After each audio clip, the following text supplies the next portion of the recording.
and they really fucking matter. There's like 4 things that matter, and they really fucking matter. I mean, objectively, I mean, you should care, especially you, if you thought about it for 5 fucking minutes.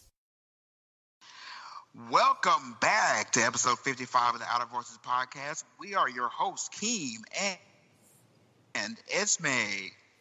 Yay! Where's your... You took a while on that one. I was trying to figure out what went on with that little gap that we had in the sound. There was a gap. The sound is doing weird stuff. Sorry.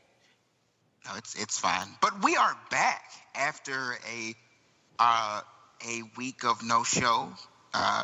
As we have stated before, we are going to every other week until June to take care of things. Sorry, guys. My life is exploding. But we are back after all that, and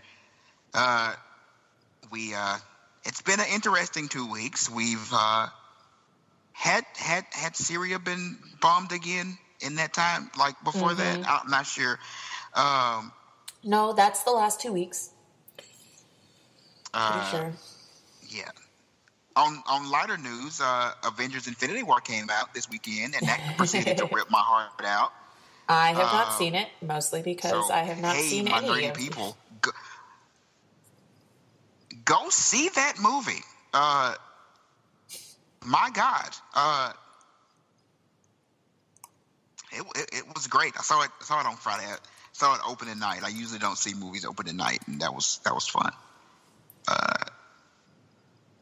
But yeah, we are back. And we have a great show today. We have an awesome interview with Eva from... Eva. Yeah, I did that the whole time. Yep. We pre-recorded the interview, but I did that a couple times in the interview because I'm shit with names. Yep. But from Refuse Fascism, and we have an awesome interview. And if you guys haven't heard of Refuse Fascism, you probably got a hint of them from the news back in November when the crazed Alex Jones and ultra-conservative crews were claiming they were the source for the Antifa Apocalypse. But yes, we have an interview with her, and we discuss the organization, what they do, what they really do, and it's great. It's great. Stay tuned for that. We have a sex segment that should be pretty interesting. I was actually told what this one was for once. Yes. What? Oh, and actually, the Antifa Apocalypse reminds me, did you know we survived another biblical apocalypse? Yeah, I heard. This past week? I heard. April 23rd. We did it again, guys. Jesus keeps trying to come back, and we stop him at the gate. I heard a really interesting thing, or it was like a meme, right? I read a really interesting thing that said, what if the rapture did actually happen, and none of us sorry-ass people on this planet made the cut? And so now we're living in the end times. But nobody was raptured. I have heard that before. I have heard people say, well, the rapture did happen, just nobody got raptured. Mm-hmm. Everybody like this is just the end. It's playing out. And so, hey, if that's the case, fuck it then. Like, what can you do? What can you do? Yeah. But I mean, I'm gonna ride this mud ball until I'm out, you know. Yep. So yeah, so let's move. Since we're survivors of apocalypses and such. Yes. Let's move on into the news. Actually, before I get into my news story, I have a news-related little spiel I need to go on. So, for people who haven't been under a rock recently, Bill Cosby was convicted of 3 counts of sexual assault. Yes. Now, I'd like to remind you that he was. This is after 60 allegations of sexual assault. He has been convicted on 3. Yes. Now, afterward, and this is where I want to get in, what I want to get into. Afterward, in the black community, while most of us are like, it's a good thing that this horrid rapist, because that's what he did and that's what he is, finally gets some comeuppance after 30 years. A good deal of black people have come up with quite a few defenses of Bill Cosby, with theories ranging from this is all a coordinated effort from the white media and to discredit a positive figure in the black community because he was trying to buy NBC, which is of course not completely untrue.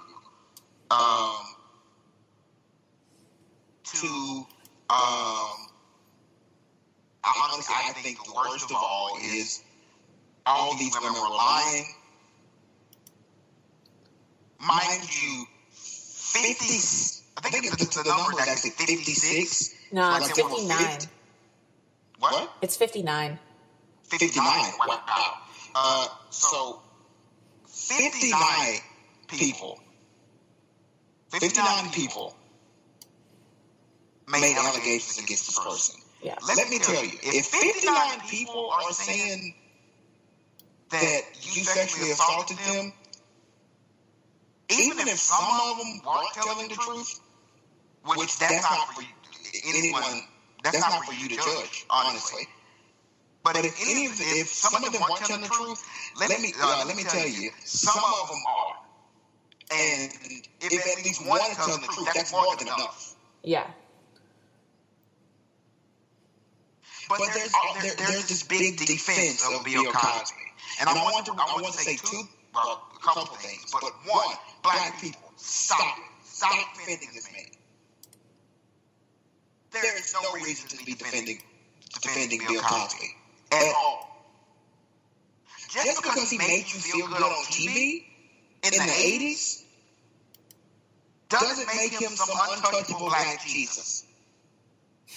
As a matter of fact, Bill Cosby has been supremely anti-black for quite a long time.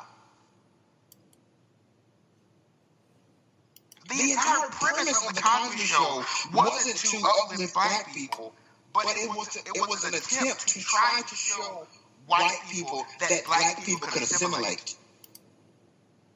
It was assimilationist media.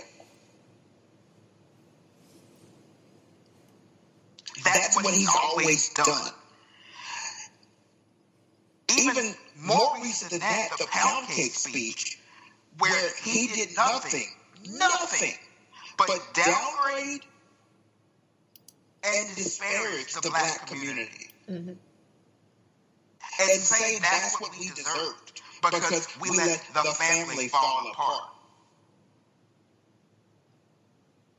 Even going so far as to say that because young black people dressed a certain way, that slavery might have been better for them. At least they would have learned better. Mm-hmm. Okay? Bill Cosby has been detrimental to the black community for decades. He is not someone you need to be defending on some tip that we have to defend these black people coming under fire from these attacks. He is one that especially does not need protection at all. He has always been a horrible, horrible person. Secondly, black people, stop defending sexual predators. Stop defending People, stop defending famous black people who do horrible things just because they're black. That doesn't just go for Bill Cosby, but R. Kelly, who is openly a pedophile. Chris Brown, who is openly abusive. And so many other black celebrities. I can't even list the number of professional athletes at this point. Oh yeah, no, that's bad. Oh, going against that goes as far as saying, I've heard this before. Oh, that's just what they do. It's what they do. It's just something expected. But black people, when these people fuck up, and when these people do awful things, they don't deserve your protection. If they're abusing people, they're hurting people, they're being just terrible, they don't deserve your protection because they're black. We have to stop defending people who do wrong just because they're like us. Because that makes the rest of us look terrible. We can't uphold bad things. We can't uphold terrible people in the name of blackness. Because that discounts blackness. As far as I'm concerned,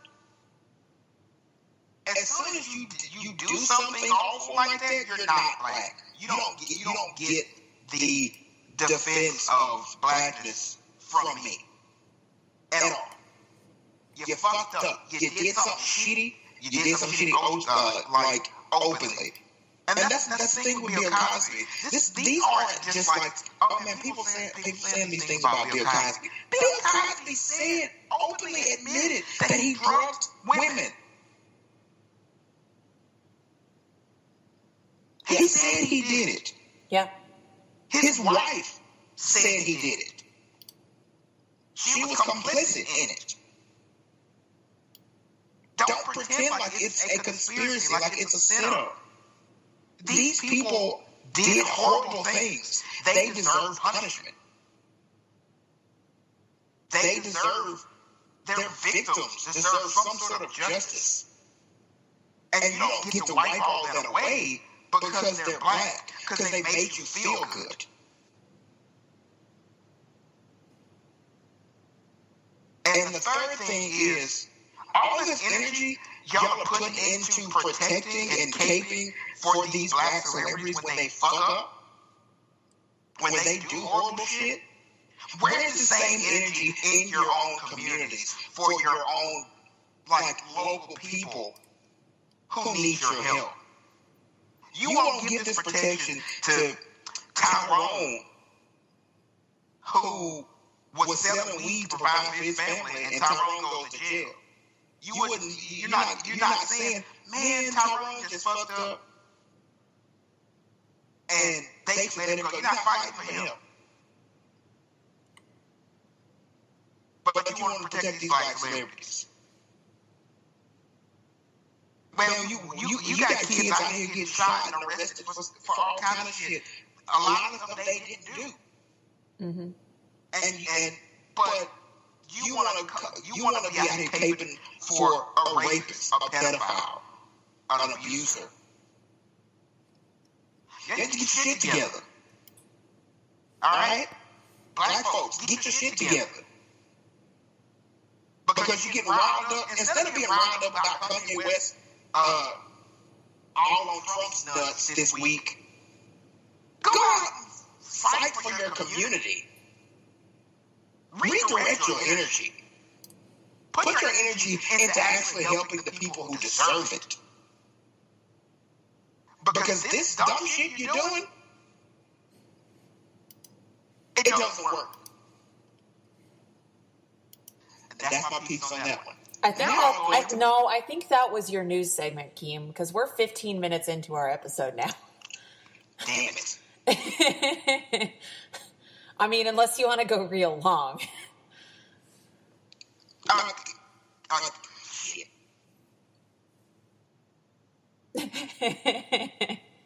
Nah, go ahead. Go fast. Okay, real fast. So coming out of Missouri, there is a resolution that's going to the Missouri Senate that would that is seeking to delegitimize same-sex marriage under the auspice that marriage that is between one man and one woman is parody marriage. First of all, that's not how parody works, but that's not the definition of that word. But this is SCR 54.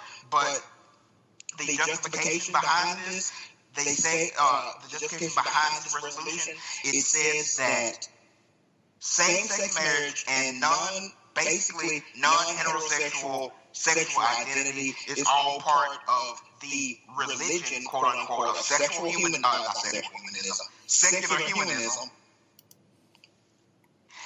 and that it's all a ploy to oppress Christians, non-secular humanists, and they want secular humanism to be classified as a religion. So any laws that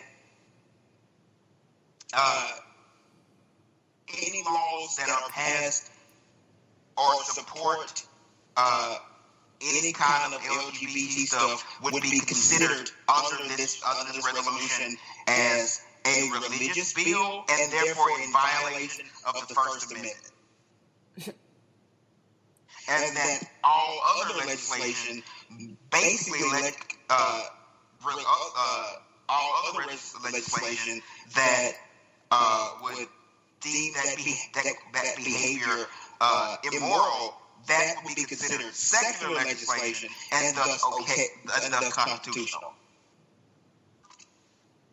That's some 1984 shit if I've ever heard it. Oh yeah, it's 1984. Your secularism is a religion, so my religion is secular. Yes. and that's some 1984 shit. And thus your secularism is non-constitutional. Mm-hmm. Because you can't pass religious laws. But my religion, because it is not your religion, it's secular, so it's legal. That is the biggest amount of fucking double talk. Jesus shit. What is that? Oh God. It hurt my brain. And the thing is, they have some understanding of the Constitution to try to pull that argument. But the way they get to it is the most convoluted bullshit I have ever seen. And that's really it. I wanted to bring that to you guys' attention. If you want to go read this, the resolution can be read. It's Senate Concurrent Resolution number 54 in Missouri. Go read it because it is absolute fucking insanity. And that's my quick news story. On to you, Esme. Mine is also a fairly quick news story because I'm kind of keeping it local, or I'm definitely keeping it local. So this is a national story at this point, and it's actually an update on the story I think that I shared. Didn't I share this in the last episode? You did. About the arrests of the protesters in Memphis. But this is an update, which many people may have seen. It's a national news story at this point, where the charges against all of the protesters have officially been dismissed by a judge in Memphis. The judge determined that they had no grounds to actually arrest these people, so the charges were dismissed and they were released, except for the journalist who was arrested at this protest. He's a journalist for the online outlet Memphis Noticias. He's undocumented not from Mexico, from, I don't remember where, I'm sorry. Honduras, I think, but I could be wrong. But his name's Manuel Duran. He was there he was doing a Facebook live stream of the protest for his news outlet that he works for. and was arrested along with the protesters, which, first off, you're not supposed to do, right? Journalists aren't journalists generally considered exempt from arrest if they're there covering the event? They're supposed to be, because if you're arrested journalist covering an event, you're a state actor actively preventing the press from doing their job, which is a violation of an actual violation of freedom of the press. Yeah. So, but in any case, despite that, he was arrested during this protest. The charges against him were dismissed, as they should have been. However, because he is undocumented, he had an outstanding deportation order against him from Alabama, I think. And from 2007, right? Like, this is an 11-year-old deportation order. He's been living and working in Memphis for basically that entire time. He and his lawyers, the argument that they are working on, the argument that they're putting out to the press right now, is that he never received notification that he had an outstanding deportation order, right? Oh, yeah. And you cannot do that. Yeah. In order, he still has due process, and you have to provide notice. Mm-hmm. So that's the argument that they're putting forth right now. That he, for whatever reason, was never notified that he had an outstanding deportation order. But Memphis law enforcement notified ICE officials who were waiting for him in the courtroom finishing the hearing where his charges were dismissed. They immediately took him into custody. He was taken to the ICE detention center in Louisiana, where he has been since that hearing. It has now been two weeks, I think, since that hearing. He has not received a bail hearing. They have not made any noise about, or they have not had any confirmation that they are reopening his deportation file to where he would actually start deportation proceedings. They're just holding him in detention without having a bail hearing, without reopening his case. To where they're just keeping him in detention. So that's the latest update on that. Oh my God! See, and that's something we're going to discuss in the interview: the detention of people, yes, without doing anything. Yes. I will say, quick. I mean, we can analyze this in just a second, but quick call to action. I posted on our Facebook page a couple weeks ago. There's a group in Memphis who is gathering funds when they finally grant him a bail hearing to where he can get out of detention while they wait to tell him whether or not they're reopening his deportation hearing or his deportation file. There is a file or a fundraiser that's being passed around. I shared it. I'm going to share it again. That to where you can contribute if you're able to make sure that when he gets that bail hearing, that he does not need to that he won't have to remain in detention while he waits for them to reopen that hearing or that case. So I will post that. Share it if you can, or share it anyway. Contribute if you can to where they can raise that, because as you may or may not know,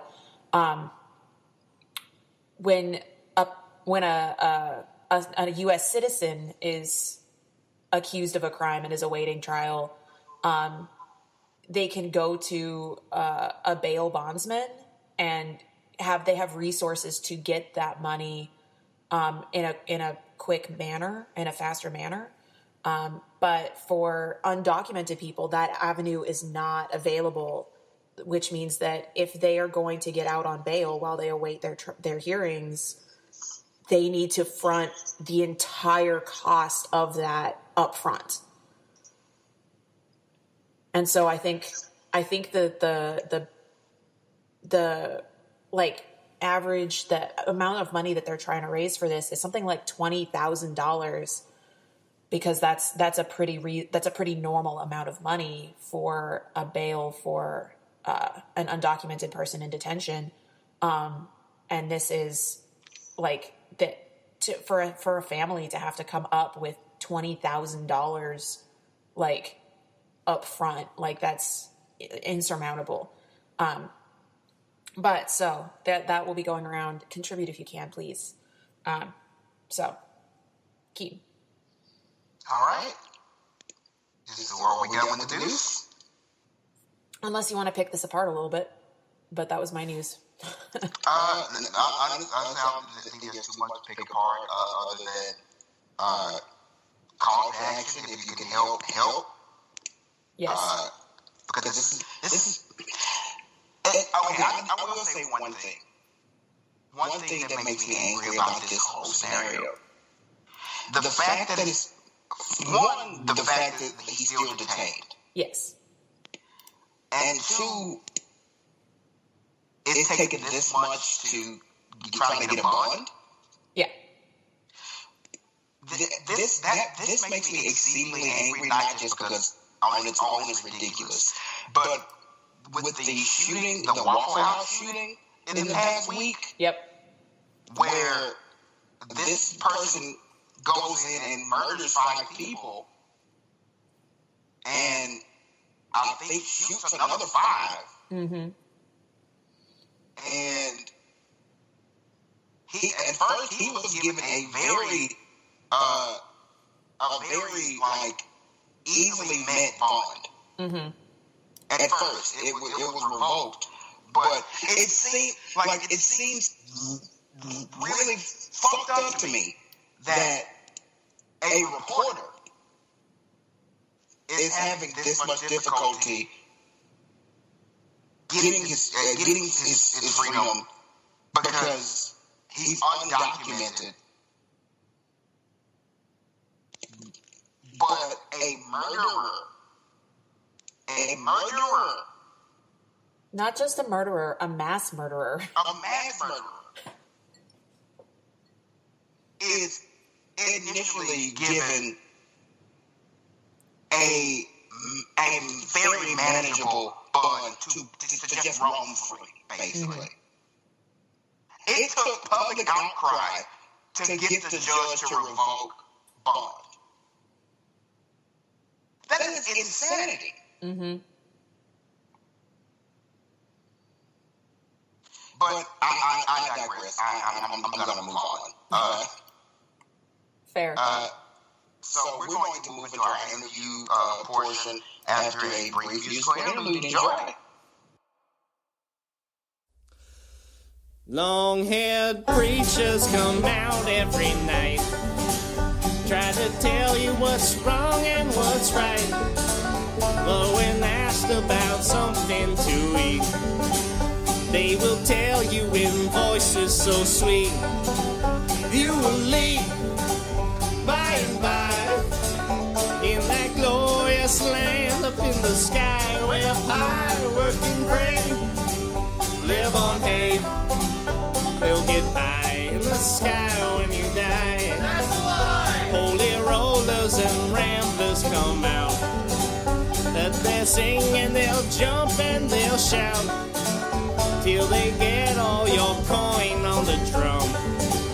But they'll tell you when you're on the bum, you will leave by and by in that glorious land up in the sky where high work and pray live on hay.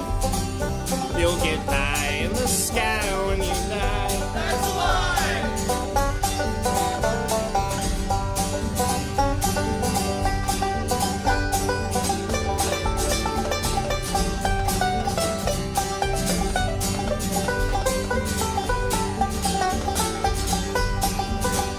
If you work for your children and wife, try to get something good in this life, you're a sinner and bad man, they tell. When you die, you will sure go to hell. You will leave by and by in that glorious land up in the sky where high work and pray live on hay. You'll get by in the sky when you die. That's a lie. Working countries unite, and together for freedom we'll fight. When the wealth of this world we have gained, to the rappers we'll sing this refrain, that you will lead by and by, when you've learned how to cook and fry. Chop some wood, it'll do you good, and you'll lead in the sweet by and by. And welcome back, everyone, to our topic and interview portion of the show today. We have an incredible guest here with us today, representing Refuse Fascism. You care to introduce yourself? Sure. Hi, everyone. My name is Eva Sahana. I'm from Refuse Fascism, New York City, and thank you for having me on the show. It is a pleasure to have you. Just to give our listeners a little bit how I got this interview lined up, I was at the Brooklyn Museum a few weeks back on a failed date, and I saw some people from Refuse Fascism out, giving out pamphlets and organizing, and I went and got one, and unfortunately I wasn't able to attend the event they were organizing because I had class, but I used it as an opportunity to get in contact with them and arrange this to, get information out to what listeners we have. So, Eva, would you care to explain what Refuse Fascism is to the people who don't know, like your origins and all that fun stuff? Yeah, absolutely. So refusefascism.org is a movement of very diverse perspectives, people coming from all over the political spectrum who are united under the demand that this nightmare must end, the Trump and Pence regime must go. Refuse Fascism has been around since December 2016, when shortly after this regime was elected, or Trump and Pence were elected. And we formed with the recognition that this is a fascist regime and that nothing short of removing them from power will be sufficient. And our slogan is, in the name of humanity, we refuse to accept a fascist America, because it really is about humanity. There are so many groups right now coming under attack, from undocumented immigrants to transgender people and women, people in the Middle East, people in North Korea, under threats of nuclear war still. That isn't changing. That is not going away. Those threats aren't gone. And and climate change and the devastation of this planet, all of these things really represent a threat to humanity itself. And so we've put forward that we can't rely on the normal political channels, right? We can't rely on voting. Voting is not going to get rid of fascism. Clearly. And so, yeah, right? Especially in these midterm elections, I think a lot of people have really set their sights on that and put all of their hopes into that. And I think that has been really damaging. The only solution that we've put forward is to drive out this regime. And that can only happen through mass sustained resistance. People in the streets, the way that people did in South Korea last year to drive out their president, right? They created a legitimacy crisis through protesting. Like every single night they protested. And I think that's what we need here. That is the only solution. Mm-hmm. It's amazing because we've gone on about change and especially voting. I've gone on about it on this show a bunch because immediately after the election, everybody went with, everything will be fine. We just have to wait 4 years, or we'll just have to wait 2 years, and we can just vote this stuff away.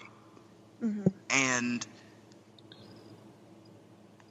I've always found that argument to be one of privilege.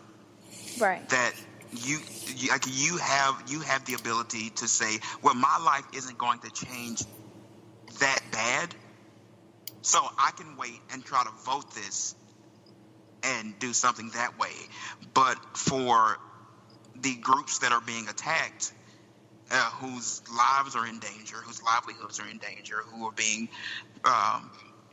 stripped away from their families.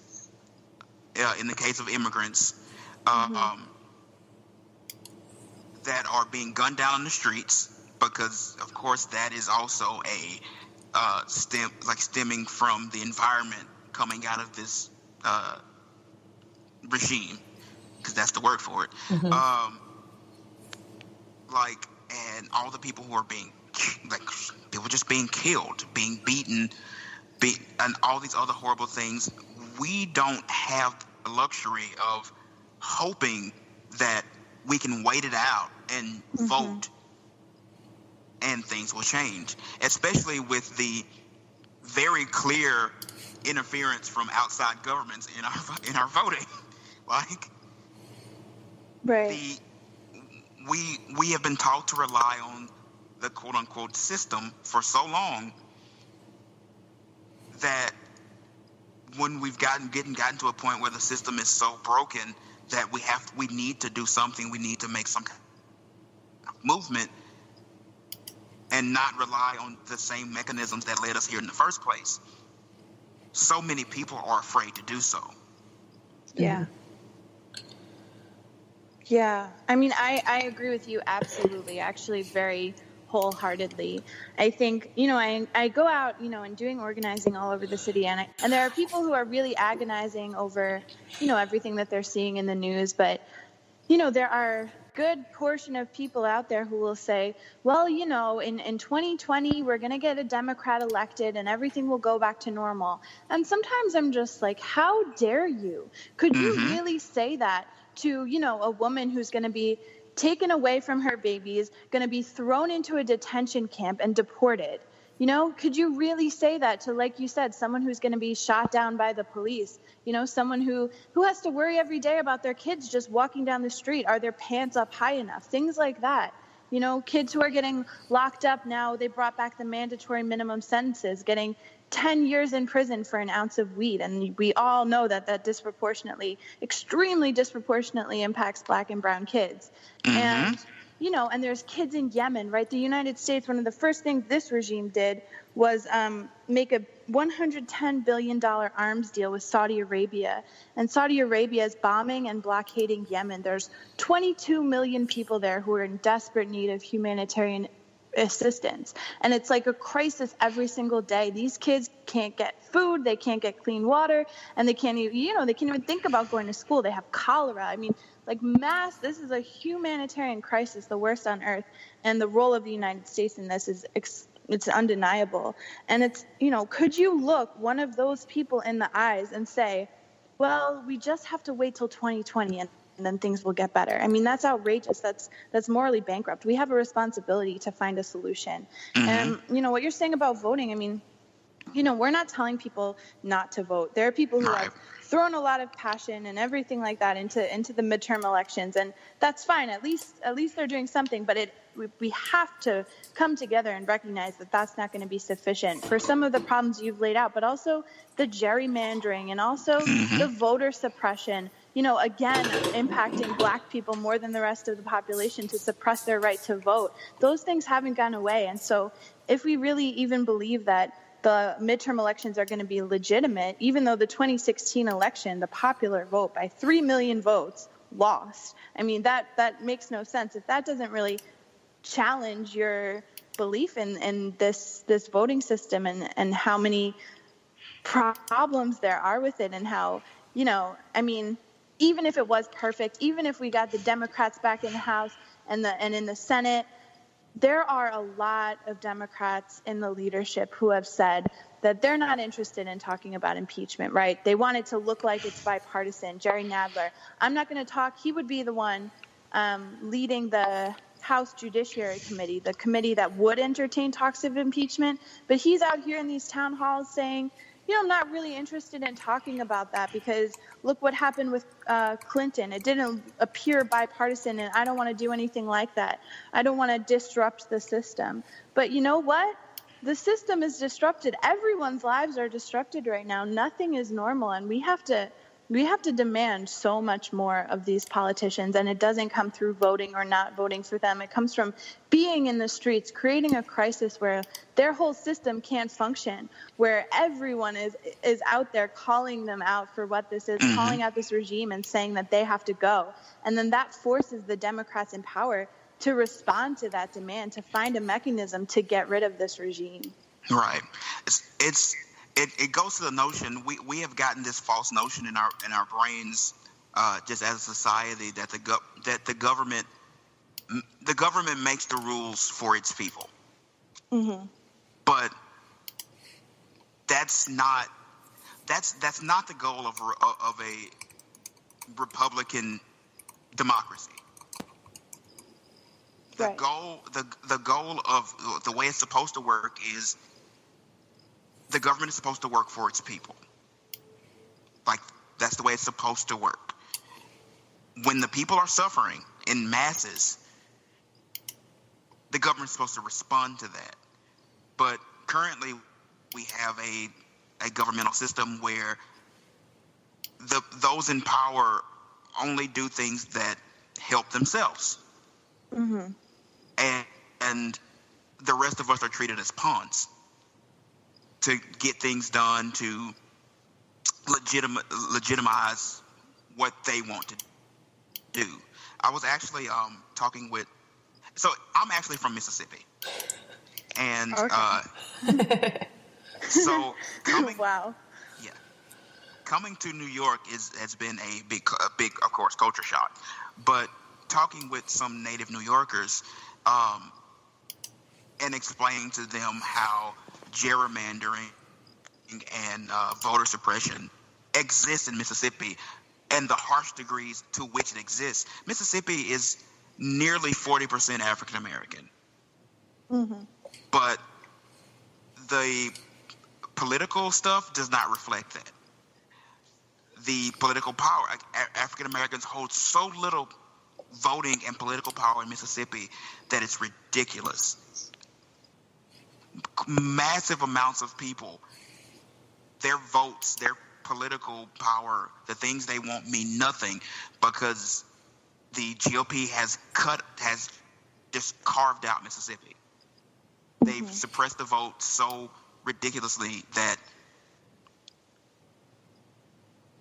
most people that are suffering back home, they vote because they are driven to do so, but they don't think that vote will do anything. They do not rely upon it. They go back to their lives knowing that it's just going to keep on, and they just got to survive how they can. And people shouldn't have to live like that. That's actually another one of the major reasons I got in contact with you guys, because in Mississippi, back home, there isn't a whole lot of organization for people to be super vocal and, try to change things. And I mean, we have the legacy of the civil rights movement in our faces every day, but to come back to a place where that's just considered, that type of direct action, that type of people pushing for change, is basically a historical story that doesn't really go on now. There have been some movements I can't remember the guy's first name, but Lumumba, the mayor of Jackson, Mississippi, that has gotten some groundswell. But there's not a lot of organization down there, which is one of the reasons I'm in law school up here, to get connections so I can go back. But there's a lot of work to be done, and I would hope this is once again a start to get more work done, get more movement. Yeah. Right. I mean, I think, that's a really powerful point that, you see, in your face all the time, the history of the civil rights movement. in places like Mississippi, but it doesn't feel like that kind of direct action, those kinds of protests, that kind of mass movement for change is going on right now. And I think, since the 60s, there were like great strides made, and the legislation that was won, wasn't due to people in power changing their minds and deciding, hey, we're going to do the right thing now. No, it was forced by the people. And that's actually a really beautiful thing. And people put their lives on the line and people died for it. And but I think since then you've had mass incarceration, right? And you've had all of these police killings, and the way that you can watch them on video. I mean, it's just, and that it could be anyone, and that it could be your neighbor or your brother or your sister or your boyfriend or anyone who is black, and it doesn't matter what they're doing, and it doesn't matter. Like, you can just literally be shot down for like holding a white iPhone or holding a shower head or nothing, or holding nothing, or just being there. I mean, I think that, and then for those people, you see that your vote doesn't matter. I think a lot of people all over the country saw, this electoral college and how illegitimate that was. It led to the rise of Trump. And then there's also a lot of fear in places like Mississippi, where you have, it's kind of crazy. You have, like you said, about 40% of the population is black people, but then you have these a lot of extremely racist white people living there who are some of the heart of Trump's support base. And that's part of how fascism works, is not just, they're committing all these crimes at the highest levels of power in the regime, right? What Trump and Pence and Scott Pruitt and Betsy DeVos, what they're all doing. But then at the same time, you have these essentially brown shirt stormtroopers that are going around terrorizing people. Like we saw last year in May, these murders in Portland where, this guy got on the train and he's just hurling these insults at this young black girl and a girl wearing a hijab. And, 3 men stand up and they say, okay, you've got to stop doing this. He slits their throats. We saw Charlottesville, right? Like actual torch mobs, hundreds of people with torches, and then murdering Heather Heyer, like in cold blood, just killing her because she stood up to white supremacy. And so people know that this is happening, and people see this white supremacy, this misogyny, all of this vile shit getting whipped up within Trump's support base. And so there is a lot of fear to speak out, and there's both fear and there's hopelessness. And I think that it's a big part of what we need to do in this movement. It is a nationwide movement. So we have chapters right now in the big cities, right, where there's like bigger gatherings of people, but we need more people standing up in places like Mississippi and more rural places where we have, like in beginning ways, seen in smaller towns, people coming together and protesting with this demand that the regime must go. But it requires a lot of bravery, and it requires leaders, and it requires, for us, a lot of resources and a lot of support that we have to be able to give people. Like whenever we do a Facebook Live, you see all the comments, right? And it's like, we're with you from Mississippi, we're with you from Kentucky, we're with you from Missouri, all of these places. And a lot of it's, I wish I could be there. I wish I could be in a place like this. So we know that there is that sentiment where people really hate everything they're seeing in the news. People really want this nightmare to end, but they don't think that there's a way. And so Refuse Fascism is all about providing people an outlet, ultimately creating this mass resistance that's unavoidable, that's in the streets, that's in your face, that's sustained, it's going on every day, and it's going on everywhere. And where people in the bigger cities, like here in New York, are giving all of our support to people who are standing up to, in the face of like armed fascists. Like I was telling you guys, I think this was before we started recording, but we had these mass protests on November 4th, and you guys had talked about how it was, all these rumors planted by the alt-right that this was going to be some sort of Antifa apocalypse, which was never true. We have always been a nonviolent movement and everything like that. And there were no plans for any riots or anything. And these rumors got picked up by InfoWars, Alex Jones, all of these different people, and we were getting tons of death threats, like things I can't even repeat, disgusting stuff. And then in Houston, we had about 40 protesters with Refuse Fascism. This nightmare must end. The Trump-Pence regime must go. They were out there. but they were surrounded by like 250 counter protesters who were all Trump supporters, and some of them were carrying rifles just to intimidate them. And I mean, that's so real. That's what's going on in this country, and I think a lot of people don't know how intense it is. It's very interesting to me. We are not far removed from from World War II, when literally we were there to fight Nazis. We were literally there to fight fascism. And now we live in a society that not only defends it, but defends it vehemently. Mm-hmm. Like, with people coming and saying, hey, we stand against fascism. We stand against what's going on in our government right now. We stand against literal Nazis, like, wandering the streets hurting people. And the reaction from so many people, which is horrifying, is that we're the bad guys. That for some, like, we're stepping on their freedom. We're stepping on their toes when we're just asking to live, to be allowed to live. Mm-hmm. And that is a horrifying thing. And to see it so open, like when I was growing up, even in Mississippi, the Klan,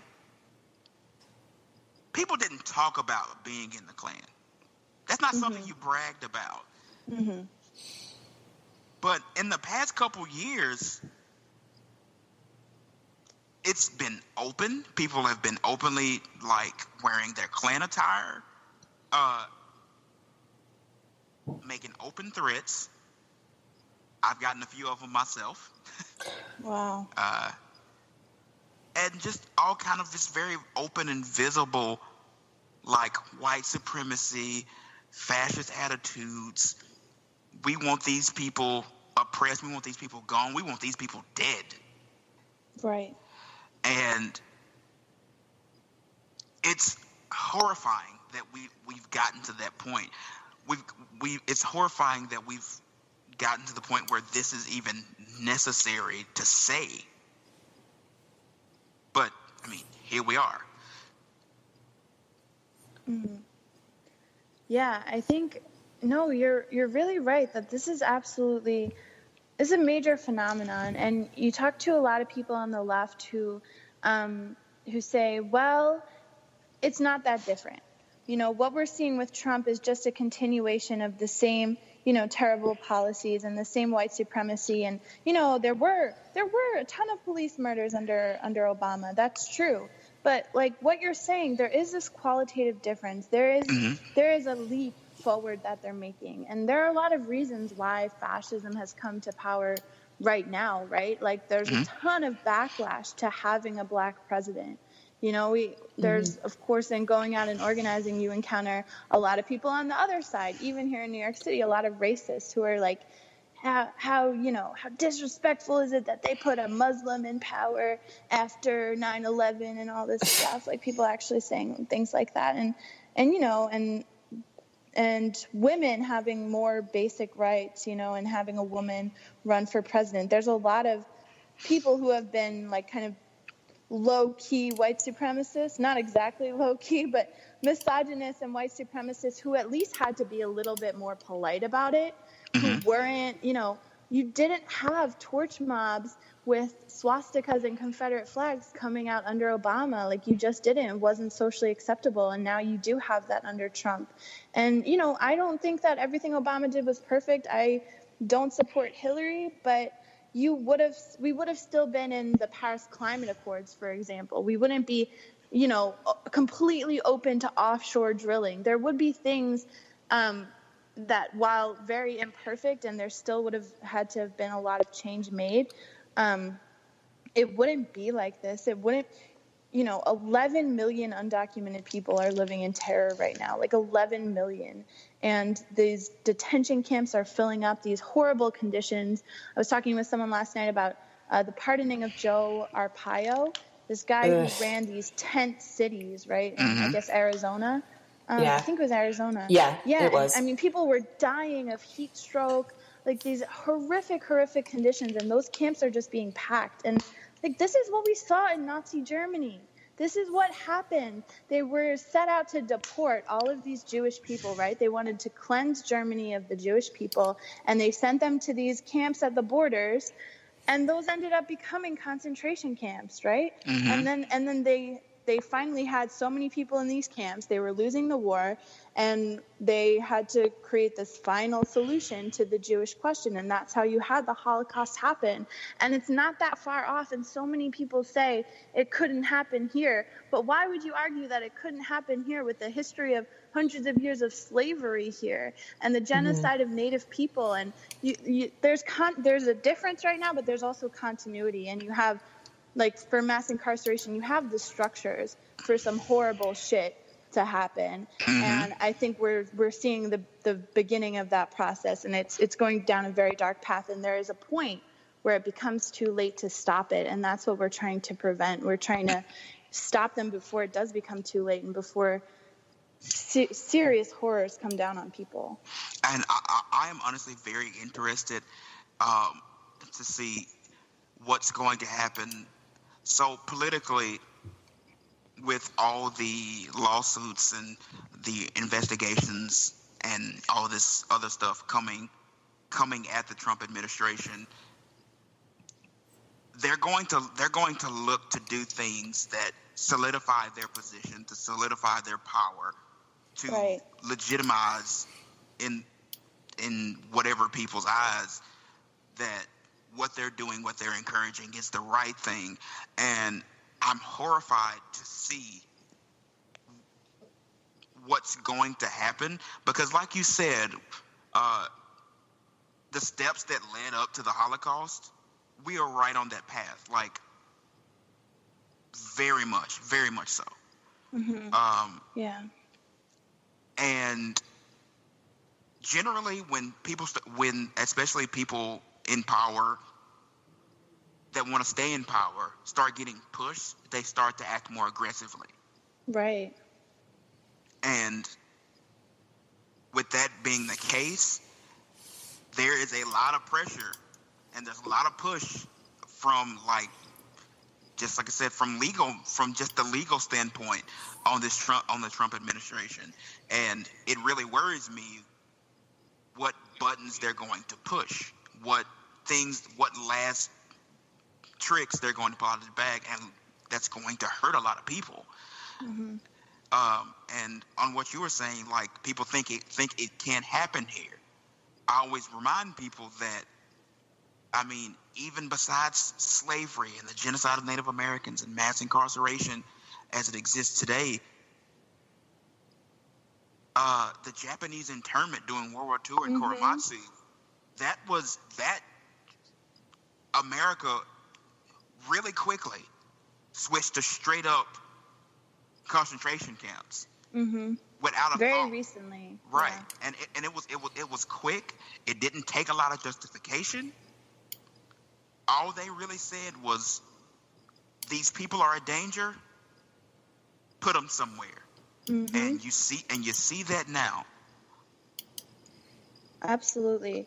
Yeah. And no, you're right. And when they are facing pressure, and when the regime feels that they're under threat, they do act like cornered rats. And Trump has hinted at this clampdown that could happen. And we've talked a lot about, that point of no return where there's a fascist clampdown where, one of the things he said that was terrifying to me that did not get that much coverage was, it was before a press conference. He's just talking to the media and he's going on and whatever. And he just says, sometimes it takes a major event to unify the country. And usually that major event is not a good thing. And I hope it doesn't happen here, but it might happen here. He's talking about the Reichstag fire. He's talking about, it could be a terrorist attack, whether it's international or domestic. It could be fabricated or it could be real. It could be, some sort of perceived threat. It could be him deciding to launch a nuclear war. Like you said, what kind of button could they press? He could literally press the nuclear button on which there are no checks and balances. It's him alone who gets to decide that. And then you have a clampdown, and then they institute martial law, and then they say, okay, it's not safe to have elections right now. We're going to have tampering with our elections. It's not safe. We're going to postpone the elections. And if he's whipped up enough of a support base that they're going to be okay with that, right? They will support Trump. Like he said, he could shoot someone in the middle of Fifth Avenue and get away with it. That's completely true. And something like that, where they do declare martial law, the resistance becomes impossible. It becomes illegal to have meetings the way that we have them. And, things like that happen very, very quickly. The whole process of fascism consolidating, it's a process, and some of it is drawn out. But there are punctuation points where things can change very, very fast. And so just the situation is constantly so urgent. But that major event, it's extremely, extremely ominous. And that means the consolidation of power in this regime. That's why I'm always, and Esme can tell you, we have plans. We have backup plans in place. But I am always telling people to watch, be very vigilant, and just be aware of what's happening, because something really bad could easily happen and flip the switch, and it's not gonna be good. It's very interesting with basically the regime having both the legislature and the White House. The really only constitutional defense of the really only constitutional protection that we have from any branch currently is the court system. And the courts have been, I won't say they've been perfect, but they have been doing their damnedest to try to knock down some of this legislation, trying to knock down some of these orders, going, okay, this is not going to work. We can't do this. This is, unconstitutional. But, if it keeps coming at them hard and fast, even the courts, the Supreme Court and the federal courts can't keep up. Right, they can't. And then, Trump is also, so he's packing these federal judge positions with fascists, first of all. I think in the first few months of him being in power, he put more federal judges in power than any president before him. So that's alarming. But also the Supreme Court is not standing up for the people right now. All the reports that I've read show that, they're saying it's likely that they're going to side with Trump on the Muslim ban. And they essentially already did when they lifted the injunctions. Basically, the third version of the Muslim ban is in effect right now. Yeah. There are people who are banned from this country because they are Muslim. And to call it a travel ban, it's outrageous. I get so angry when I see, I saw a CNN headline yesterday, something about the travel ban. He said, we want a complete and total shutdown of Muslims entering the country. That's a Muslim ban, and you're banning people from Muslim majority countries. And I don't think that the courts are strong enough to stop that. Even if you have good people in the courts, which increasingly you're having people who are on the fascist side of things. So it's just another example of how we can't rely on the traditional democratic institutions that are supposed to be so sacred in this country, because you have someone coming into power who's willing to tear that all apart. Every norm that's come to be expected, every, civil rights, democratic rights, everything that's been really taken for granted will all be torn apart, before people's eyes. And I do think, again, that mass protest is really the only way, because we're not going to stop them in the courts. They're going to keep barreling forward until they succeed in their entire agenda. And I always like to remind people, because there are, of course, there's still a lot of people that have huge major issues with mass protests and people, being loud and making their voices heard. And it's also very hilarious that these people also claim to be patriots and good Americans when they say that. Mm-hmm. When the entire origin of the United States is the people of the colonies going, okay, we are oppressed by an oppressive regime that wants to hurt us. We're going to go out and make our voices heard. We're going to go out and push. And of course, they pushed until, actual, like, full-on revolution and revolt. But that's the example, that's the creation, that's the genesis of the U.S. as it exists as a country. And it's always just really stupid to me that people have so much to say against protests, against direct action. Right. Yeah, I think you're right. I mean, as recently as the 60s and the 70s, there's a beautiful history of protests in this country, and so much of it has been forgotten or erased, really. I mean, people in our generation, I think, know so little about that history. And, I mean, the anti-war movement and the civil rights movement and the gay liberation movement and the women's liberation movement, all of those things were going on, and it had nothing to do with the Congress or the president. LBJ didn't have like a change of heart. There's no appealing to the morality of those who, believe that you should have no rights or believe that you should be killed, right? Like, there's, people say, oh, you got to reach across the aisle, or you have to have real conversations with those who are on the other side and understand where they're coming from, or I can see why someone would vote for Trump. But I mean, that's complete bullshit. I'm sorry. Like, if you're going to have a conversation with someone, you need to at least have the basic common understanding that, like, the people that we're speaking about deserve to live. Like, right. I know, like, a close friend of mine who's black, he's like, I think I need to love my enemy more. I'm like, but they want you to die. He's like, I want to have conversations. I want to get different opinions and see where people are coming from. I'm like, but you have to, like, understand that there's a line, right? Like, everyone's talking about Kanye. There's a line that he crossed, and it's not okay.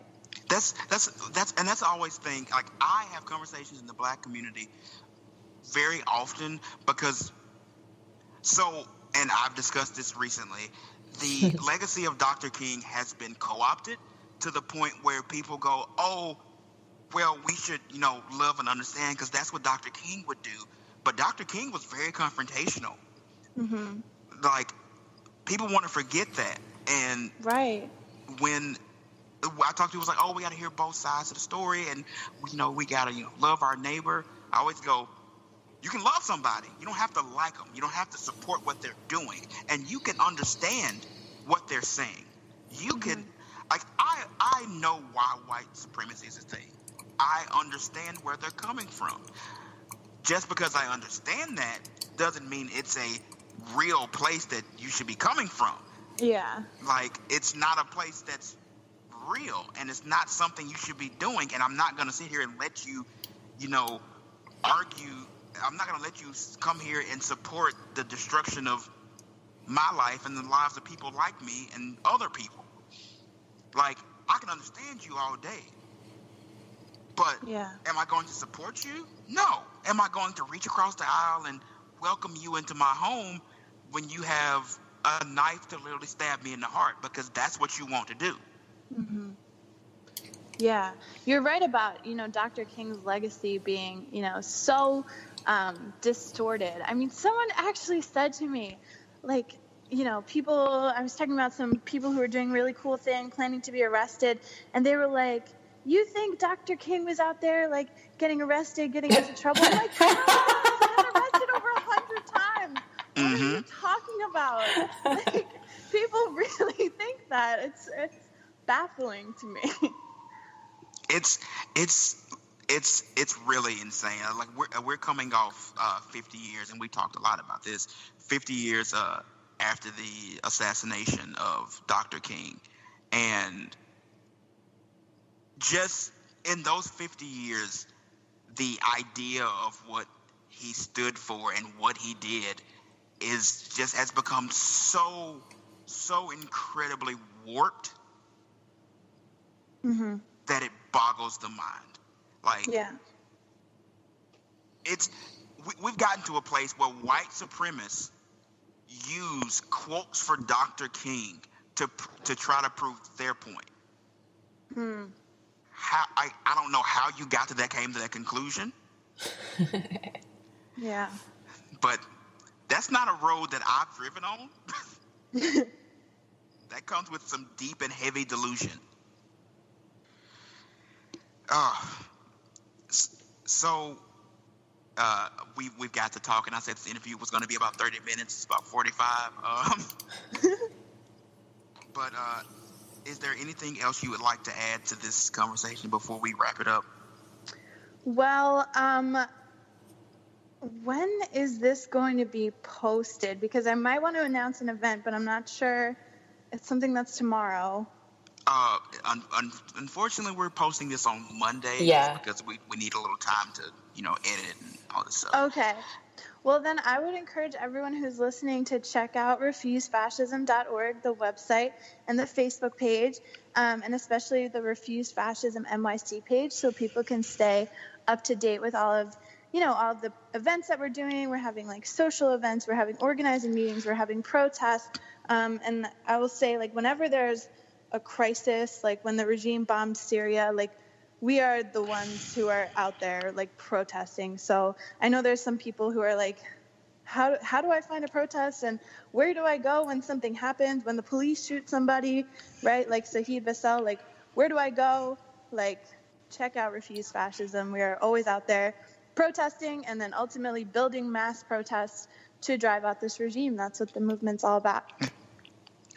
Very nice, and we want to offer you guys, if you want to use our show to announce or get any message out there that you want to, please let us know. You're welcome back at any point to talk about stuff. We are here for you to we are here as an outlet for you guys. That is so great. Thank you. That is really good to hear. Yeah. And please send us the information for the event that's happening tomorrow. It's not it won't be in the podcast, but we can signal boost on our Facebook. We would definitely do that. Cool. That's great. All right. That will be it for our interview section. Thank you for being on our show. If we had the time, I would keep this conversation going for a wow. Yeah, me too. No, for sure. Thank you both so much for having me on the show. It's been an absolute pleasure, and like I said, welcome back at any time. And with that, guys, we are going to move on into our final segment after a brief musical interlude. Enjoy.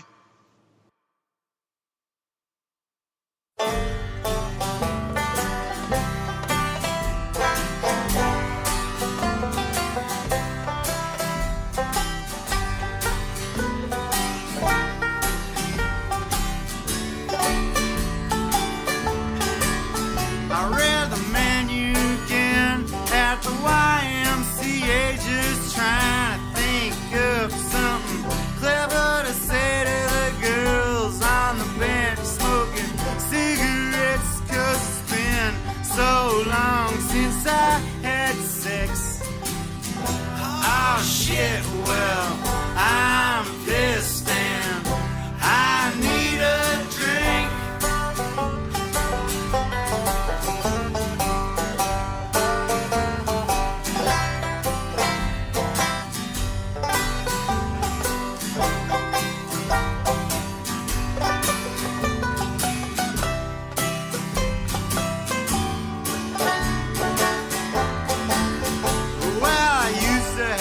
Girl to have money, but it's all spent, and I owe another $500 for rent. And it's been so long since I said what I meant now. Oh shit, well, I'm pissed and I need a drink.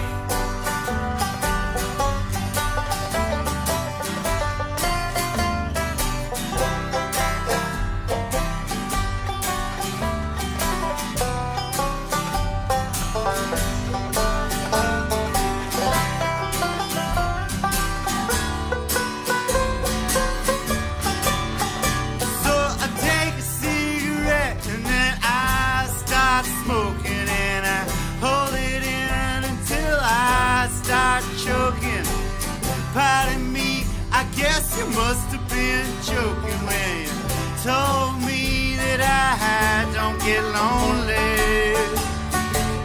I think I'll go inside, maybe to bed, or maybe order food off the menu I read. No, I still don't believe all the best things she said, and it's been so long since I had a clear head now.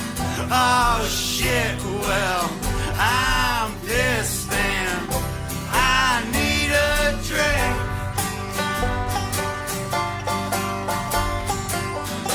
Oh shit, well, I'm pissed and I need a drink.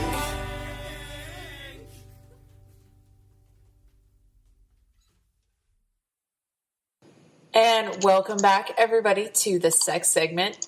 We keep calling it the sex segment, although a lot of these lately have not really been about sex explicit. Whatever. Who cares? Who cares? Also, it is sex related. It is sex related. Also, the way Keem led into this segment makes it sound like this is going to be the last one ever. It's not. We're going to keep going. No, I didn't. Yes, Why did I say that? You said, and now we'll go into our last sex segment after this. And I was like, the fuck? This is not the last sex segment. That's not what I meant. Yes. Well, it's not what you meant, but it's what you said. I give our listeners a lot of, I give them credit for intelligence. I think they would figure that out. That's fair. What does that say about me? Thanks. No comment. Thanks. Ow. Ed doesn't have as much faith in you guys as I do. See, I'm making a case for me being the favorite. It's a losing case, but I'm making it. Anyway, so the sex segment, where today we're going to be talking about dirty talk, which for the mostly in my life shows up in the form of sexting.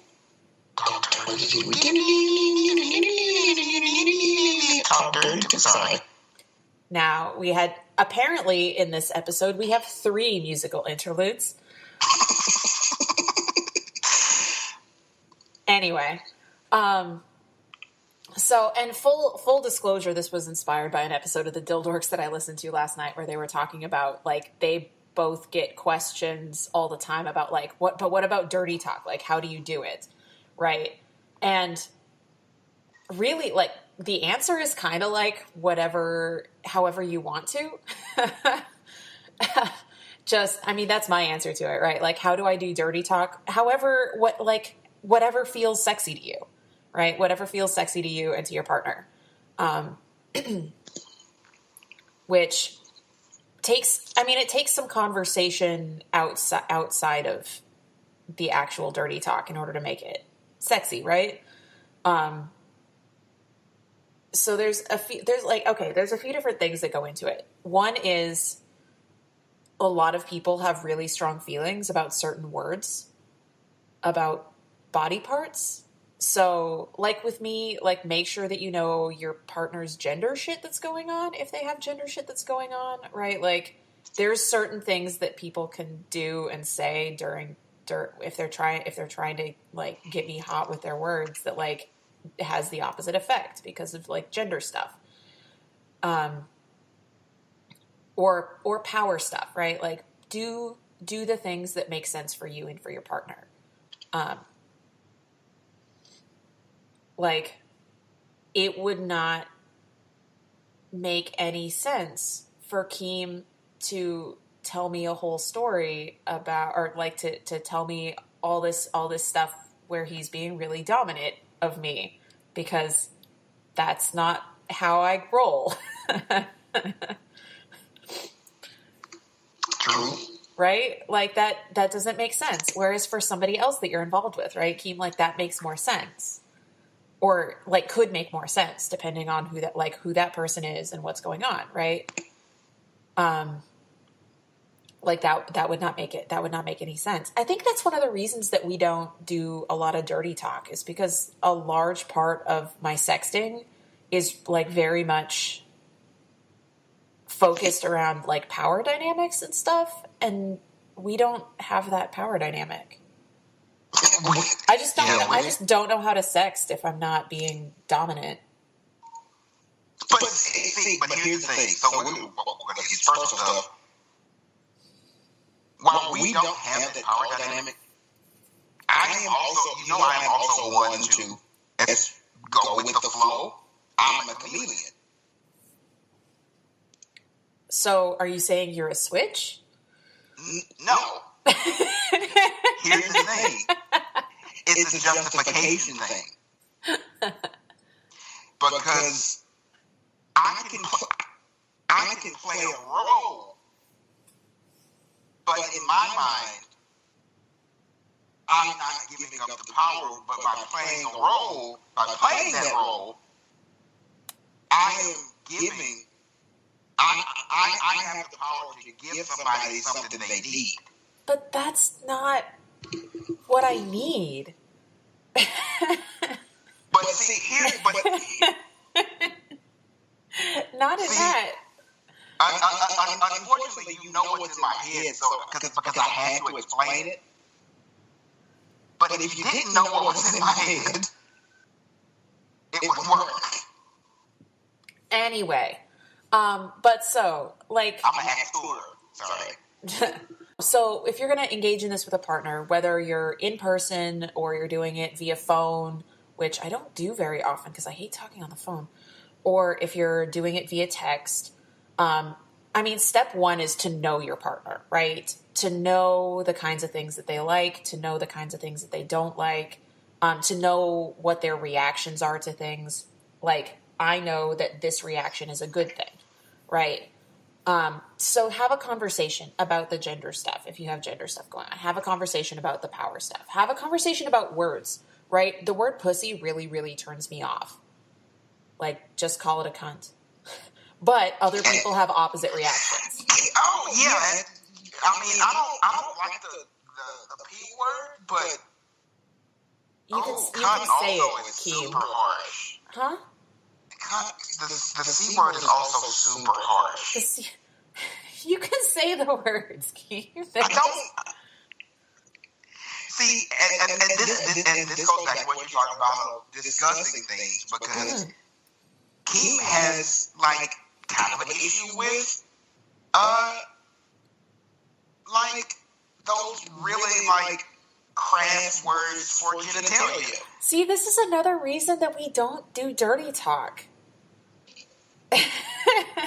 We have weird incompatibilities with how we talk about body parts. Here's the thing. I can talk about what I can do, what I can do, or what I want to be done, or what somebody wants me to do with those parts. I don't often say the name, like the name people generally use for those parts. Yeah. That's fair.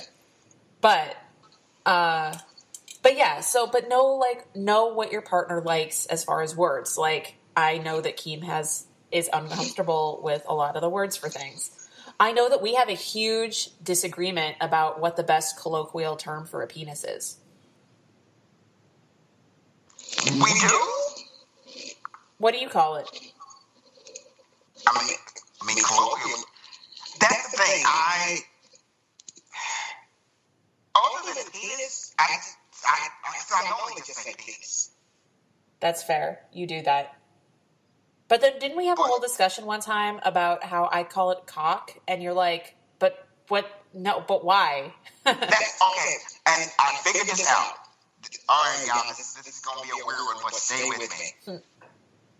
White people say cock. White people, I've seen it more often. More often than not, white people will say cock. Black people, we say dick. And it's weird because for me, dick is an insult. Right? Literally the only time I ever say the word dick is if I'm telling somebody not to be one. See, but in my, okay, like, if I'm using dick just like not referring to penis, that's an insult. But when I'm referring to a penis, it's not an insult. That's fair, but I don't do that. Anyway. It's the same thing. If I call somebody a cock, I'm insulting them. And see, that doesn't mean that for me. Words mean things, guys. I don't know if you know. Yeah, but words can often mean two different things. I know.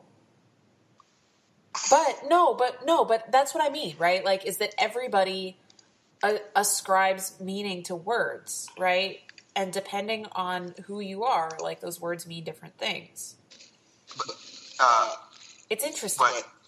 It's interesting. But I will say, that, like, seriously, go watch black porn and then go watch white porn. and you will hear the word dick be said a whole lot more in black porn, and you will hear cock constantly. Good stuff. I will say, porn may have ruined my relationship with the word cock, because a lot of the time when I've heard cock used in porn, it's in like the weird fall, like in the past anyway, in the like fall, like sexy, like trying to be sexy, like sex voice, and then it comes out as tack, and it just sounds just ridiculous. Yeah, it's ridiculous. It sounds awful. I can't fuck that. Like, but anyway, yeah.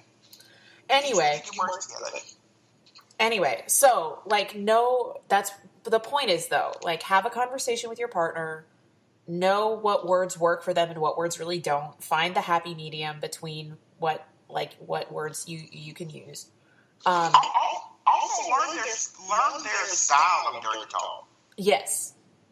Because some people are very direct, very direct and like to the point. On the other hand, I'm kind of poetic. Oh my God, I can do both. I can do both. Like, and you know me. You know I like to find like interesting ways to say things. Yeah. Because that's how I am. Like, yeah. This really okay. So, side note. I'm sorry. I'm just talking about it now, and I apologize for taking your. So. No. Are you kidding? This is the first sex segment that we've had that I feel like is an actual conversation instead of just me ranting at you for 20 minutes. So, even outside of just like sexting and dirty talk on the phone, I am really into dirty talk during sex. And so, and we discussed on the show, I have a very difficult time coming to orgasm. Yes. One thing that really helps it along, is really good dirty talk. Noted. Like, Noted. I'm going to make a note. I'm literally writing this down in my journal right now. Wait, let me flip to an open page. Do you even understand how many pages I have about my D&D character in this journal right now? It's a lot. Sex nerds. Yes. Sex nerds. Like one of the highest, like one of the hottest phrases, the simplest phrase that will do it. I'm gonna say 80% of the time. Is stop and say, "Come for me. I'm done. I'm out." How did I not know that? Because you've never said it, and you've never gotten a reaction. To you, I've never said it to you. I say that to other people all the fucking time, and I didn't know that you would be into it. You've never said it to me. I never thought that you would be into that. Because that's such a power thing for me, right? That's such a power thing. Like, that's so tied into what I do for dominance. That shit, I never even thought of that. Holy fuck, I'm going to do that next time. And at the end of the day, I've told you that one of the major reasons I have difficulty is that because of the anxiety and everything in my brain, I lose focus. Bring me back to focus. I don't know how we never talked about this. I don't even know how I didn't know that would be a thing. Fuck. Hell yes. I'm going to do that all the time now. And see, this is actually something I discovered this. And I discovered this, honestly, during the time we've been dating. I discovered this.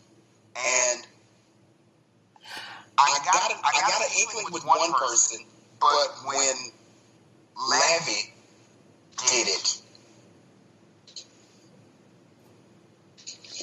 I finally caught on to what my brain was doing, and I was like, this works. This works. This really works. How have I never done that to you? Because we get distracted.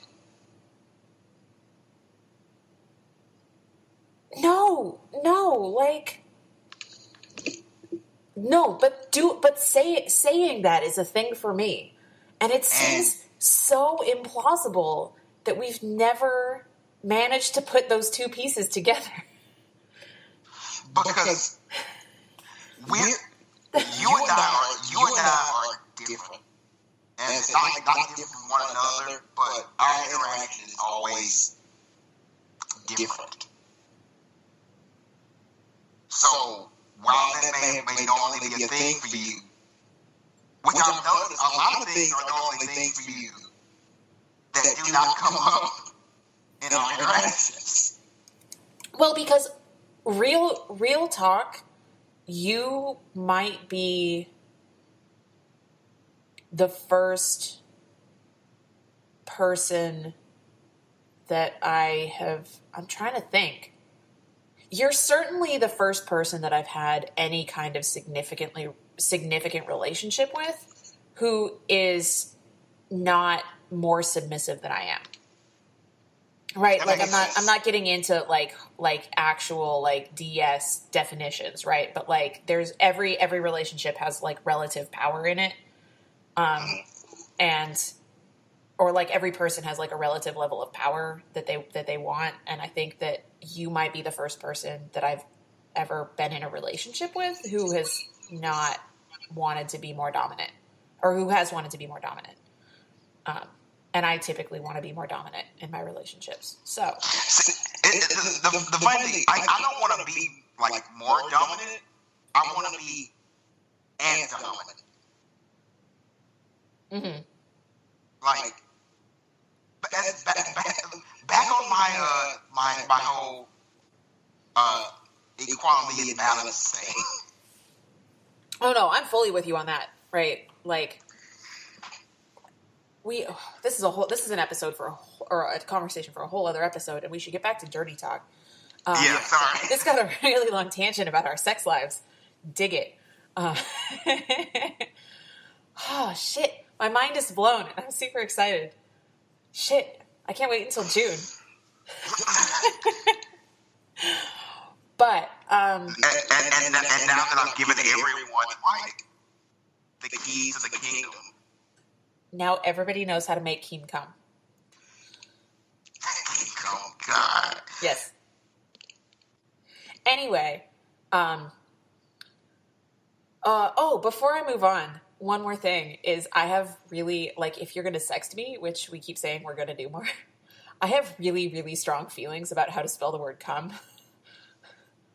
C-U-M? No! Oh, don't tell me you spell out C-O-M-E. Yes, I do. Yes, I do. Unless you're talking about the substance that happens when a person with a penis, like, ejaculates, that's cum with a U. I have strong feelings about that. Okay, I gotta go off track again one more time, and this is a short one. Speaking of sex, I found recently the most awful, disgusting word, like phrase, that's used to describe semen. Oh? That someone used, like, trying to be sexy. That is it to me. I saw it somewhere. I saw it on a podcast. I'm distressed. I'm distressed. The person said, "Give me your baby batter." No! Yeah! And I went, no. No. And What the fuck podcast were you listening to that's how they said that? It's a podcast called Off Topic. They just talk about random shit. Because of course it's off topic. It's actually, if you guys are, get ever tired of just like serious stuff, go watch, go look up Off Topic. It's just people randomly talking about shit. But yeah, they were talking, and someone said, like, "Give me your baby batter," and the people off there were like, "Don't ever say that again, because that is awful." But someone, and that's not the first time I've encountered that phrase, but that's the first time I've encountered where someone was trying to use it to be sexy. Like, Yeah, that word is your not sexy. baby batter. That word is not sexy. That's disgusting. Wow. No. Yeah. Anyway. Oh, but go on. Dirty talk. Dirty talk. So if you've never done this before, this can seem like a really, like, overwhelming kind of thing. So here's easy tips to get started with dirty talk with your partner, which is do you know my favorite phrase? No, you don't know my favorite phrase, Keem, because we don't dirty talk. Obviously. My favorite phrase to start it off is I always say, especially if I'm doing it like via text or phone call, I always say, "Do you know what I'm craving right now?" And then I proceed to describe a thing that we've done in the past that felt really good for both of us, right? Like something that we agree is a good experience that we both had, right? That's a great way to go into it. You know what's hilarious? We have done that before, and we've started like sexting, and then I lose you, and then you go, and then I get a response. I just completely lost my train of thought. What was happening? Because you go back into the memory. That is true. That is true. But in any case, so like, if you're gonna get into it, right? Like if you're gonna get into it, whether you're in person or texting or whatever, start by describing something that you've done in the past that was really wonderful for you, right? And depending on like what your dynamics are, right? Like, I mean, the easiest way to do it is to start out by saying, I I am craving this thing that we did. This is what I liked about it. This is how it made me feel. These are the sensations that I felt in my body when you did this thing to me, or when we did this thing together, or whatever, right? That's a really, really concrete thing to do. And it's also really hot, right? Like, your partner wants to know how this thing they did to you made you feel. I promise. I promise that that's a thing. It's really, really hot. So, like, step one, right? If you want to, like, once you get comfortable doing that, right? Like, you find the overlap in the words that you use, you get used to telling your partner, like, these are the things that we've done in the past that are awesome. If you want to take it to another level, say, like, and you're not together, right? Say, these are the things that I would like, or even if you are together or like in the same place, like, these are the things I would like to do to you, right? I had this idea. I would like to do this, very, like, describe specifically what you want to do to them, right? That can be really, really hot too. When you get to know your partner really, really well, and this is something it takes practice, and it takes a lot of really deep knowledge of your partner. One thing, and probably has something to do a little bit with, like, this will have to be a really personal thing, right? But one thing I have found works with some of my partners is if you can describe to them how this thing that you do makes them feel.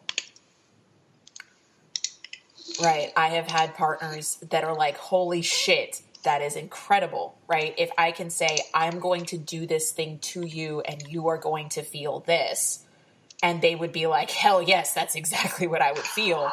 That can be really, really hot too. Can I say something to that? No. And this is something I encountered with someone else I was involved with, because they asked me about pegging. Uh-huh.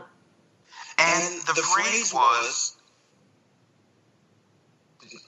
would you ever consider being pegged? And I was like, well, maybe, whatever. And then because I like the way this feels, and I think I want to be able to give you this, or at least trying to give you this same sensation. And I went, Yeah. Like, I haven't had it pitched to me like that before. Okay, but go on. Sorry. But yeah, so those are ways to get. What's the other one? There was one other one. Oh, and then there's the style that, like, so these are all just different approaches into dirty talk, right? Like doorways into it, right? To describe something that's worked well in the past, to describe something that you would like to do, to describe their reaction or your reaction, right, to the thing that they do. Say, I would like you to do this to me, and this is what I would feel, right? These are all things that you can do. Or the other one was the last one that I was going to bring up is, like you brought up, right, when you say, come for me, right? Like, tell them what you want in the moment, right? Give them instructions in the moment, right? Like, that can be really hot too, right? Like, I think that we put way too much stock into the idea that our partners should automatically know, like, what it is that we want and how to do that thing. Mm-hmm. And so we miss out on a huge opportunity for dirty talk. And this one refers, I'm actually, in my head, I'm specifically referring to, like, when you're physically together, like physically having sex with each other, which I feel the need to specify because all of my that's very clicky. I don't know what you're doing. It's very clicky. It is? Yeah. That's weird. Okay. But I don't know, but like, I feel like I need to specify that since my partners are all long distance at the moment, unfortunately. But if you're together, right, like, there's a whole other world of dirty talk when you're giving specific instructions about, like, how to get you off, right? Like, or, like, how to get each other off, right? Like, come for me. Or, keep doing that. Yeah, keep doing that. Fuck me harder. Right? Like, these are all, and of course that was not my sexy voice, right? But if like those things said in the moment can be incredibly powerful. Like, stating explicitly what you want can be a really powerful way to do this, right? Also, I know one thing on regards to, like, during, in the moment. Cuss. Oh, hell yes. You have had sex with me. You know that, like, sex with me is just a never-ending string of profanity. Are you serious? And you're definitely not the only person. I think didn't you comment on that, like, after the first time we had sex? You're like, wow, you say the word fuck a lot. Yeah. But, I mean, quite a lot of people love to curse during sex, and quite a lot of people love to just, especially if you don't curse a lot in, like, your everyday life, or in your relationship, you don't curse a lot. For some people to hear you curse during sex does it for them. Yeah, so I think one of the things that we're talking about is that, like, dirty talk is in the eye of the beholder. Exactly. And figure out what your people like. Yes. And feedback is sexy, guys. Feedback is sexy, right? If your partner does a thing that feels really good, say, holy shit, that felt really good. Right? And that's really hot to hear. Or I think I had a slight stroke. That's not that sexy. It makes me happy. It's not very sexy. I mean, after the fact, it's kind of sexy.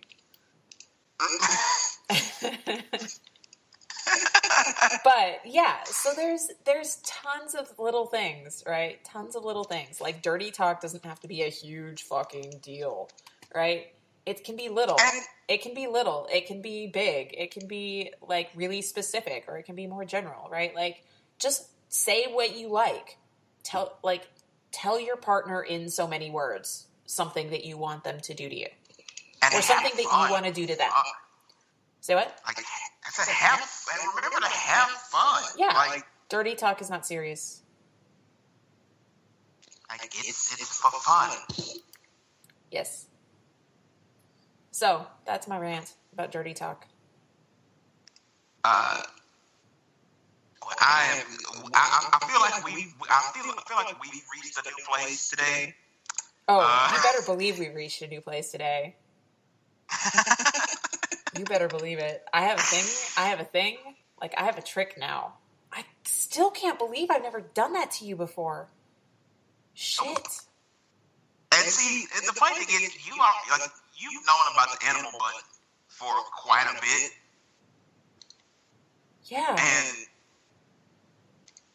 And like, if people want to know about the animal button, animal button is like the, basically, yeah, I kind of lose it at certain points, when certain things are done. Yes. So, it's a big deal when things hit the animal button. Yes. I tied Keem up once, in a way that he couldn't escape from.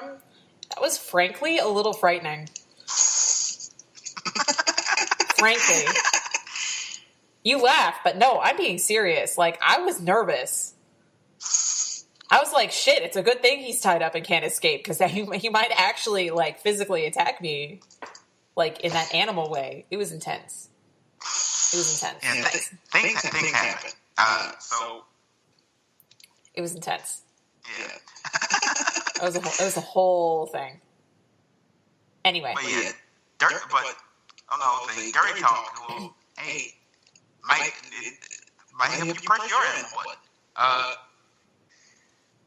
But we will. I guess with that, we'll end the show. Yeah. Special thanks to Eva. Yay! For joining us. It was a great interview. Guys, please go check out Refuse Fascism. We're going to provide the links. Also expect more our Facebook page to post more information from them and their organization. Like I said, they do a lot of good work. Do a lot of good organizing. They, trying to help make the world a better place. So go check them out. So once again, special thanks to Eva and Refuse Fascism for joining us on the show. Trying to think. As always, we have, if you would like to be on the show, would like to come chat with us, please contact us. We would love to have you on. The summer's coming up, so, we're open to even more people because we may have more time. Yes. If you're a musician who will hear this and would like to have your music featured, please let us know. We'd love to feature your music. Love to have you on. Because that's what we do. We love music. We love talking to people. That's what this show is for. Speaking of talking to people, of course, it hasn't caught on yet because we only have a few listeners. People have things to do. But we do have a Discord channel with currently 3 people in it. All of whom are regular hosts of this show. Yeah. But if you would love to come, want to come shoot the shit with us, want to come talk, want to post memes, talk about things that are happening, come, chat with us. In our Discord, it is, I post it periodically for you to get used to it. It will be in the links if you want to come talk with us. We love talking to people. Discord is fun. It's fun to ask the chat in and actually the voice chats too. But we haven't done that. Probably not going to do that. But it provides a nice little outlet for us to talk to one another. Build a community and such. So come check out our Discord. As always, links will be in the description. And also, special thanks to our musical guests and the Living Leftists for providing us with our theme song every week. You guys, we appreciate it so much. Speaking of the Living Room Leftists, if you have not followed their Facebook page, you need to go do that because a little bird told me that there might be some news coming up in the next couple of weeks about the Living Room Leftists, maybe. So go follow their Facebook page so when this thing pops up, you will know about it. And that's all I'm going to say about that. I will also post a link to their Facebook page now that I know about it. Yes. Go check out their Facebook page. Keep your ear to the ground. Some shit might be happening. Haha. And that's how I do things that matters. Yes. Yeah. And it really fucking matters.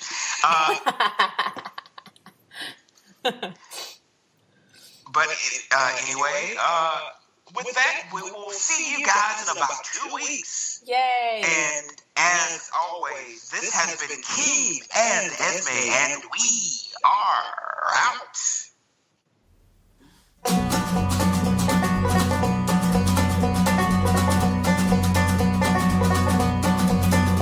But there are these things that matter, and they really fucking matter. There's like 4 things that matter, and they really fucking matter. I mean, objectively, you should care, especially you, if you thought about it for 5 fucking minutes.